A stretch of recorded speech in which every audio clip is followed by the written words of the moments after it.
जय श्री कृष्ण। राधे राधे दोस्तों, आप सभी लोग जानते हैं कि 7 दिसंबर 2025 यानी रविवार को पड़ रही है पौष मास की संकष्टी चतुर्थी व्रत। और दोस्तों, यह वह तिथि है जो पौष महीने में पड़ने वाली सबसे बड़ी तिथि मानी जाती है, क्योंकि यह रविवार के दिन पड़ रही है और इसका बहुत ही बड़ा और विशेष महत्व होता है। धार्मिक ग्रंथों में बताया गया है कि अगर कभी भी मौका मिल जाए और पौष महीने की रविवार संकष्टी चतुर्थी पड़ जाए तो लोगों को 5 गेहूं के दाने वाला उपाय अवश्य करना चाहिए। इन दोनों का संयोग बहुत ही कमाता है और इसी के साथ धार्मिक मान्यताओं में कहा गया है कि इस दिन 5 गेहूं के दाने वाला उपाय करना बहुत शुभ माना जाता है, क्योंकि ऐसा दिन पूरे साल में सिर्फ एक ही बार आता है। और दोस्तों, आप सभी लोग जानते हो कि रविवार संकष्टी चतुर्थी व्रत का अगर सबसे बड़ा कोई उपाय है तो वही 5 गेहूं के दाने वाला उपाय है। तो दोस्तों, संकष्टी चतुर्थी के दिन आप लोगों को इस 5 गेहूं के दाने वाले उपाय को जरूर करना है। बहुत सारे लोग होंगे जिन्होंने इस उपाय को नहीं किया होगा, मतलब पूरा साल निकल गया और उन्होंने किसी भी दिन ये 5 गेहूं वाला उपाय नहीं किया। पर दोस्तों, आपके पास एक आखिरी मौका है, जो कि 7 दिसंबर रविवार संकष्टी चतुर्थी व्रत के दिन है। इस दिन लोगों को इस उपाय को जरूर कर लेना चाहिए।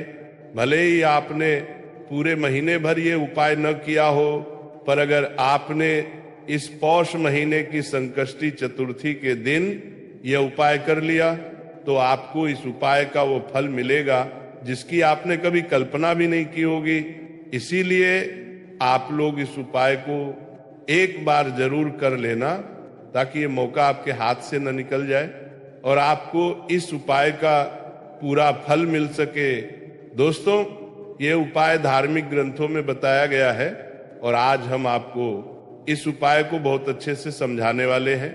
इस वीडियो को देखने के बाद इस उपाय को समझने के लिए आपको किसी और वीडियो को देखने की जरूरत नहीं पड़ेगी। तो चलिए दोस्तों, उपाय को शुरू करते हैं। देखिए, ये पौष महीने की रविवार संकष्टी चतुर्थी का दिन इतना खास होता है, इतना महत्वपूर्ण होता है कि देखा गया है कभी कभी बड़े बड़े पाठ, अनुष्ठान, पूजा जो मनोकामना पूर्ण नहीं कर पाते, वही मनोकामना संकष्टी चतुर्थी के दिन सिर्फ एक छोटे से उपाय से पूर्ण हो जाती है। बहुत सारे लोगों ने इस उपाय को किया भी है और उन्हें इस उपाय का फल जरूर मिला है।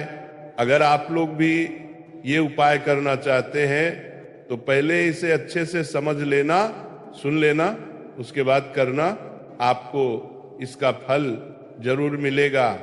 और इस उपाय को कर लेने से आपके घर में चाहे किसी भी प्रकार की दुख या समस्या क्यों न चल रही हो और आपको ये तक न पता हो कि यह समस्या किस कारण से चल रही है, उसका कोई भी कारण हो सकता है। जैसे पितृदोष हो सकता है या किसी भी प्रकार का मंगल दोष भी हो सकता है, लेकिन इस दिन यह उपाय करने से आपकी सभी परेशानियां दूर हो जाएंगी। यह एक ऐसा उपाय है जिसे अगर किसी विशेष दिन पर किया जाए तो उस दिन का फल तो मिलता ही है, पर क्योंकि यह उपाय एक अत्यंत बड़े और विशेष दिन पर किया जाता है, इसलिए इसका फल उससे भी बड़ा मिलता है और बहुत जल्दी मिलता है, क्योंकि आप इस उपाय को बहुत ही शुभ और पवित्र तिथि पर कर रहे हो। तो चलिए अब उपाय के बारे में बात करते हैं, लेकिन उससे पहले आप लोगों को ये जानना जरूरी है कि आखिर ये उपाय किस समय करना है, किसको करना है और कैसे करना है। तो चलिए हम आगे आपको वीडियो में एक एक करके बता देते हैं।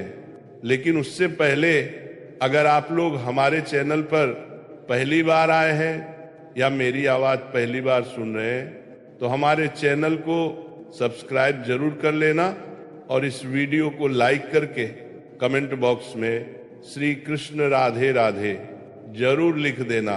तो दोस्तों, 5 गेहूं के दाने वाला उपाय हमें इस रविवार संकष्टी चतुर्थी व्रत के दिन कैसे करना है, किसको करना है, किस समय करना है और कहां पर करना है, इन सारे सवालों के जवाब मैं आपको इस वीडियो में बताने वाला हूं।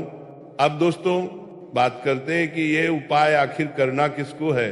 तो सबसे पहले ये समझ लो, घर की जो बड़ी माताएं बहनें होती हैं उनमें से कोई भी एक बड़ी माता बहन ये उपाय कर सकती है। और दोस्तों अगर आप चाहें तो अपने घर के हर सदस्य को भी ये उपाय करवा सकते हैं। अगर किसी व्यक्ति की अपनी कोई मनोकामना है, अपना कोई दुख या परेशानी है जिसके लिए वह खुद ये उपाय करना चाहता है तो वह खुद भी कर सकता है। बाकी अगर घर में कोई ऐसा है जो अपने पूरे परिवार की सुख शांति के लिए ये उपाय करना चाहता है तो भाई वो भी कर सकता है, इसमें कोई दिक्कत वाली बात नहीं है। कहने का मतलब ये है कि यह उपाय हर कोई कर सकता है और अगर घर में माताएं या बहनें मौजूद न हो या वे यह वाला उपाय न कर पाए तो घर का कोई भी बड़ा सदस्य, चाहे वह पुरुष ही क्यों न हो, ये उपाय कर सकता है, इसमें कोई भी दिक्कत नहीं है। अब दोस्तों अगला सवाल आता है कि यह उपाय किस समय करना है, सुबह करना है या शाम को। तो देखो ये उपाय आप सुबह भी कर सकते हो और शाम के प्रदोष काल में भी कर सकते हो। अब अगर आप पूछो कि भाई सबसे उत्तम समय कौन सा रहेगा, तो मैं आपसे बस यही कहूंगा, अगर आप इस उपाय को सुबह करेंगे तो ये सबसे बेहतर होगा। बाकी अगर प्रदोष काल शाम के समय करना चाहो तो वो भी अच्छा है, उसमें कोई दिक्कत नहीं है। तो अब दोस्तों जो अगली सबसे बड़ी और महत्वपूर्ण बात आती है वह यह है कि अगर हम इस उपाय को सुबह करते हैं तो किस समय से किस समय तक करना चाहिए, और अगर शाम के प्रदोष काल में करते हैं तो किस समय तक करना चाहिए। देखो सुबह जितनी जल्दी हो सके उपाय करने की कोशिश करना। बाकी अगर किसी कारण से थोड़ी देर भी हो जाए तो 10 या 11 बजे तक भी कर सकते हो, लेकिन 12 बजे के बाद मत करना, इस बात का ध्यान रखना। अब दोस्तों अगर शाम के प्रदोष काल की बात करें तो प्रदोष काल का समय शाम 6 बजे से शुरू होता है, मतलब शाम 6 बजे से लेकर लगभग 7 बजे तक का समय प्रदोष काल माना जाता है। आप ये उपाय शाम 6 बजे से रात 8 बजे के बीच कभी भी कर सकते हो, उसमें कोई भी दिक्कत वाली बात नहीं है। अब हम उन उपायों को बताने वाले हैं जिन्हें आपको करना है। देखिए पहला उपाय, इस उपाय के लिए आपको मात्र 5 गेहूं के दाने लेने होंगे और इसी के साथ आपको एक तांबे के पात्र के अंदर शुद्ध जल लेना होगा। अब देखिए ये जो गेहूं के दाने हैं इन्हें आपको अपने सीधे हाथ में रखना है और जल का पात्र अपने दूसरे हाथ में इन दोनों सामग्रियों को लेकर आपको संकष्टी चतुर्थी व्रत पर भगवान शिव के मंदिर में पहुंचना है। देखिए यह उपाय आप सुबह से लेकर शाम तक किसी भी समय कर सकते हैं और संकष्टी चतुर्थी व्रत पर आप यह उपाय चंद्रोदय के समय भी कर सकते हैं। तो यदि आप रात में ये उपाय नहीं कर सकते तो सुबह से शाम तक किसी भी समय ये उपाय कर सकते हैं। अब देखिए दोस्तों, सबसे पहले आपके पास जो 5 गेहूं के दाने हैं उनमें से 4 गेहूं के दाने अलग करने हैं, क्योंकि यह संकष्टी चतुर्थी व्रत है और आपको ध्यान रखना है कि 5 गेहूं के दाने कहीं से भी टूटे हुए या खंडित न हो, इस बात का विशेष ध्यान रखना है। अब देखिए जो 4 गेहूं के दाने आपने लिए हैं, सबसे पहले आपको इन्हें थोड़ा सा गीला करना है, यानी थोड़ा सा जल इन पर डालना है और आपको गम गणपतये नमः या श्री गणेशाय नमः इस मंत्र का लगातार जाप करते रहना है। अब ये जो 4 गेहूं के दाने हैं इन्हें आपको शिवलिंग के उस स्थान पर जहां भगवान गणेश जी का स्थान होता है समर्पित कर देना है। जहां कहीं भी गणेश जी विराजमान हो उसी स्थान पर आपको ये 4 गेहूं के दाने अर्पित करने हैं। अब देखिए दोस्तों, आपके पास जो जल का पात्र है उसमें से थोड़ा सा जल आपको भगवान श्री गणेश जी वाले स्थान पर समर्पित करना है, मात्र थोड़ा सा। और इसके बाद जो शेष जल पात्र के अंदर बचा होगा उसमें आपके पास जो एक अंतिम गेहूं का दाना बचा है उसे आपको उसी पात्र के अंदर डाल देना है। यानी कि तांबे के पात्र में एक गेहूं का दाना और डाल देना है। अब इस जल को आपको भगवान शिव के शिवलिंग पर धीरे धीरे अर्पित कर देना होगा।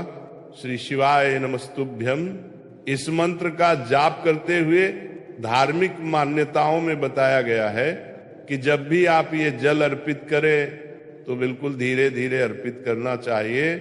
दोस्तों, जैसे ही आप ये उपाय करते हैं तो जो घर की रुकावटें हैं वे टूटने लगती हैं, धन का मार्ग खुलने लगता है।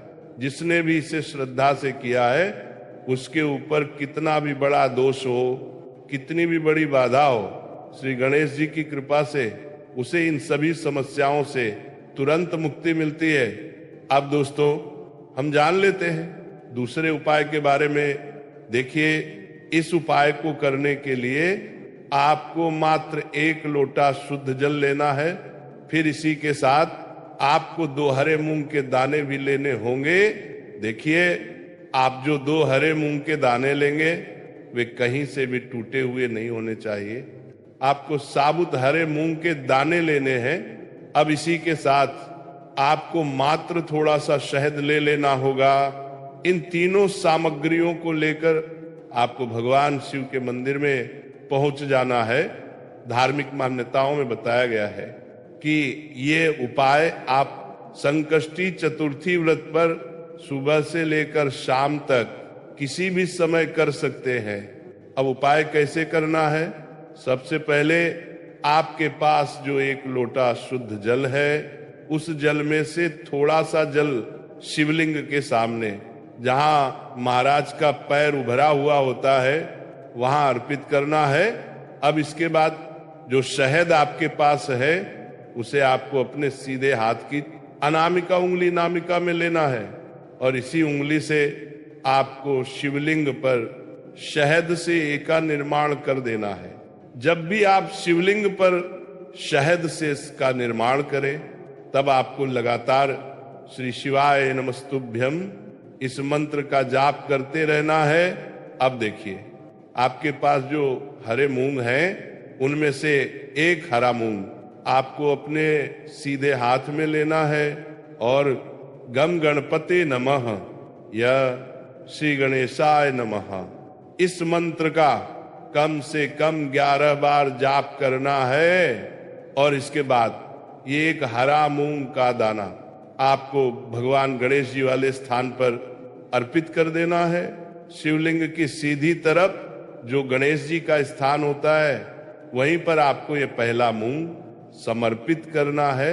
अब देखिए, आपके पास जो लोटा शुद्ध जल है उसमें से थोड़ा सा जल सबसे पहले श्री गणेश जी वाले स्थान पर अर्पित करना है, फिर श्री कार्तिकेय जी वाले स्थान पर, फिर माता अशोक सुंदरी वाले स्थान पर और अंत में माता पार्वती के हस्तकमल कटी वाले भाग पर अर्पित कर देना है। अब अंत में आपको उस पात्र में थोड़ा सा जल बचाकर रखना है और जो दूसरा अंतिम हरा मूंग बचा है उसे आपको पात्र के अंदर डाल देना है। अब ये जल आपको धीरे धीरे शिवलिंग पर अर्पित करना है और मन ही मन बुद्धेश्वर महादेव का स्मरण करना है। देखिए, संकष्टी चतुर्थी बुधवार को है, इसीलिए आपको बुद्धेश्वर महादेव का ही स्मरण करना है।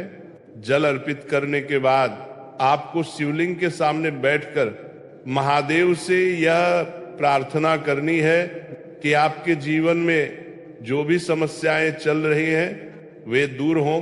धार्मिक मान्यताओं में बताया गया है कि रविवार की चतुर्थी या किसी भी गणेश चतुर्थी पर किया गया ये उपाय आपके जीवन से धन धान्य की समस्या दूर करता है, बच्चों में बुद्धि ज्ञान और विवेक की वृद्धि करता है, बाधाएं व रुकावटें हटती हैं। अब दोस्तों हम जान लेते हैं तीसरे विशेष और अंतिम उपाय के बारे में। देखिए ये जो उपाय है घर का कोई भी सदस्य कर सकता है। तो देखिए इस उपाय को करने के लिए सबसे पहले आपको मात्र 5 दूर्वा घास लेनी होगी, और ये जो 5 दूर्वा घास आप लेंगे इनका आपको एक छोटा बंडल तैयार कर लेना है। देखिए ये उपाय आपको इसलिए करना है क्योंकि गणेश जी की कृपा से आपके जीवन में जो भी धन आएगा वह सुख संपन्नता वाला धन हो, यानी किसी भी गलत कार्य गलत मार्ग या नकारात्मक माध्यम से धन न आए। इसीलिए यह विशेष उपाय किया जाता है। सबसे पहले आपके पास जो 5 दुर्वा घास है उन्हें लेकर आपको भगवान शिव के मंदिर में पहुंचना है। अब ये जो दुर्वा घास हैं इन्हें आपको शिवलिंग पर सीधी तरफ जहां गणेश जी का स्थान होता है वहां स्पर्श करवाना है। जब भी आप ये दुर्वा घास स्पर्श करवाएं तो आपको प्रार्थना करनी है घर में जो भी धन आएगा वह सुख समृद्धि का धन आए, घर में जो भी धन आए वह सतमार्ग से आए, घर में कभी भी गलत मार्ग से धन प्रवेश न करे। इस प्रकार से कामना करते हुए यह दुर्वा घास आपको शिवलिंग से स्पर्श करवानी है। अब देखिए इसके बाद यह दुर्वा घास आपको पुनः शिवलिंग से उठा लेनी है और इसे लेकर आपको सीधे अपने घर आ जाना है। अब आपके घर के मुख्य द्वार की दहरी उस पर आपको सबसे पहले इस दूर्वा घास को स्पर्श करवाना है। दहलीज पर स्पर्श करवाने के बाद आपको इस दूर्वा घास को उस स्थान पर ले जाना है जहां आप अपने घर में धन रखते हैं, जैसे आपकी तिजोरी, अलमारी या धन स्थान। वहां पर आपको इस दूर्वा घास के बंडल को रख देना है। बस आपको इतना सा उपाय करना है। अगर ये उपाय पूरी श्रद्धा के साथ, पूरे विश्वास के साथ कर लिया तो भगवान महादेव की ऐसी कृपा होगी कि आपका भाग्य चमकने में जरा भी देर नहीं लगेगी। दोस्तों ये थे कुछ विशेष उपाय जो आज के मार्गशीर्ष अमावस्या के दिन बहुत ही शुभ फल देते हैं। अगर जानकारी अच्छी लगी हो तो वीडियो को लाइक जरूर कर देना। फिर मिलते हैं एक नए वीडियो में। जय श्री कृष्ण। राधे राधे राधे।